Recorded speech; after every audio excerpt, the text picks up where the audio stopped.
ॐ कृष्णाय वासुदेवाय हरये परमात्मने प्रणतः क्लेशनाशाय गोविन्दाय नमो नमः।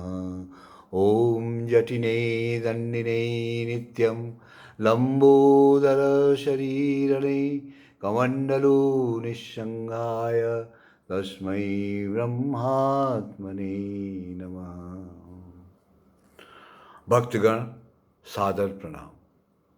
आज की चर्चा का विषय है गोस्वामी जी के संबंध में। गोस्वामी जी दीक्षा दान प्रदान करते समय गुरु दक्षिणा के रूप में रुपये वस्त्र आदि कुछ भी ग्रहण नहीं करते थे। गुरु दक्षिणा वह नहीं लेते थे। गोस्वामी जी जब दीक्षा दान करते थे तो कुछ भी उसके बदले अपने शिष्य से नहीं लेते थे। उनका कथन था, गुरु मंत्र के विनिमय में कोई दान या प्रतिदान नहीं है, यह अमूल्य वस्तु है। पर यदि कोई दूसरे समय अपने वृद्ध पिता अथवा अभिभावक या रास्ते में पड़े हुए एक अंधे व्यक्ति को दयावश होकर इस प्रकार के भाव से कुछ प्रदान करे, तब उसे गुरु ग्रहण कर सकते हैं। अन्यथा गुरु तथा शिष्य दोनों का अपराध होता है।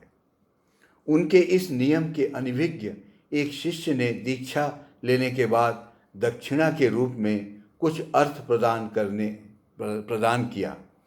गोस्वामी जी उनसे कहा, मैं सामान्य जीव हूँ, मुझ में सभी प्रकार के दोष या त्रुटियाँ संभव हैं।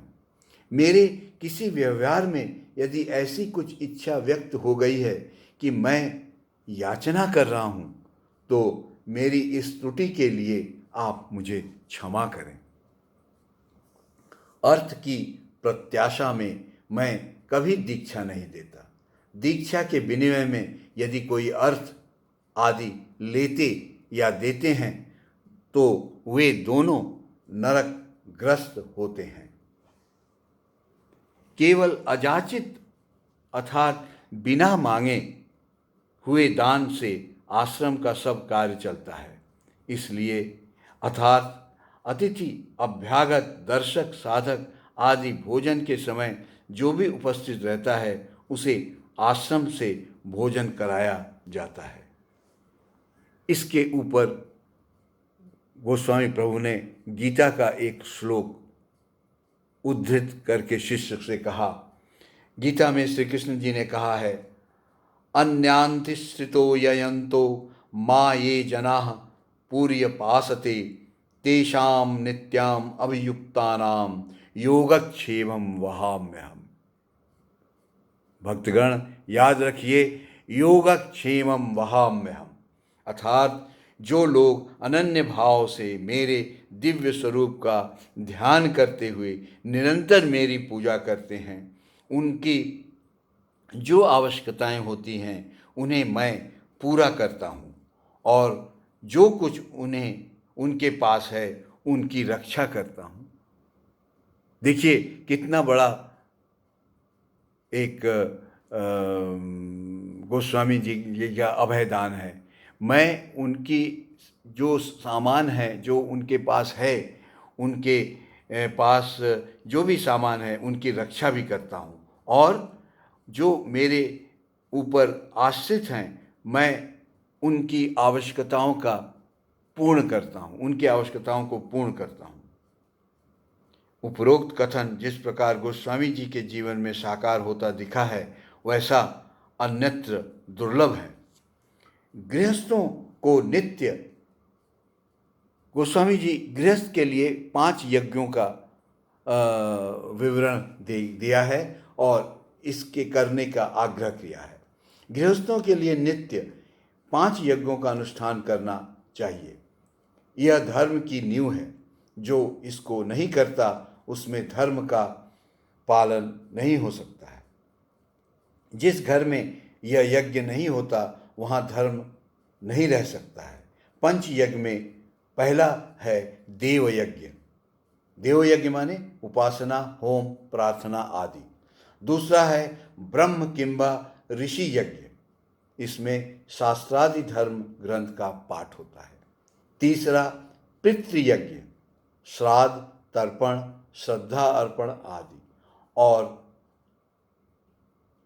चौथा है भूत यज्ञ, प्राणी यज्ञ, पशु पक्षियों को आहार, वृक्षों को जल दान देना इत्यादि। ये सब बहुत ही सीधी और छोटी चीज़ें हैं, इनको जीवन में अनुसरण किया जा सकता है। तथा पांचवा है नृयज्ञ, अतिथि सेवा। अगर आपके घर कोई अतिथि आए, अपने योग्यता अनुसार उसकी सेवा अवश्य करिए। इसी को गोस्वामी जी ने श्लोक में उद्धृत किया है, अध्ययनम ब्रह्म यज्ञ पितृ यज्ञस्तु तर्पणम होमो देवो बलि भौर्तो नृज्ञो अतिथि पूजनम। यह बहुत ही आनंददायक विषय है और गोस्वामी जी इन पांच महायज्ञों का गृहस्थों को अनुसरण करने के लिए कहा है। अब आइए हम लोग थोड़ा नाम संकीर्तन करते हैं और नाम संकीर्तन से सारे दिन आनंद से बिताएंगे, ऐसी मेरी अवधारणा है और ऐसा ही होता भी रहता है। श्री राम जय राम जय जय राम, श्री राम जय जय राम, श्री राम जय राम जय जय राम, श्री राम जय राम जय जय राम, श्री राम जय राम जय जय राम, श्री राम जय राम जय जय राम, श्री राम जय राम जय जय राम, श्री राम जय राम जय जय राम, श्री राम जय राम जय जय राम।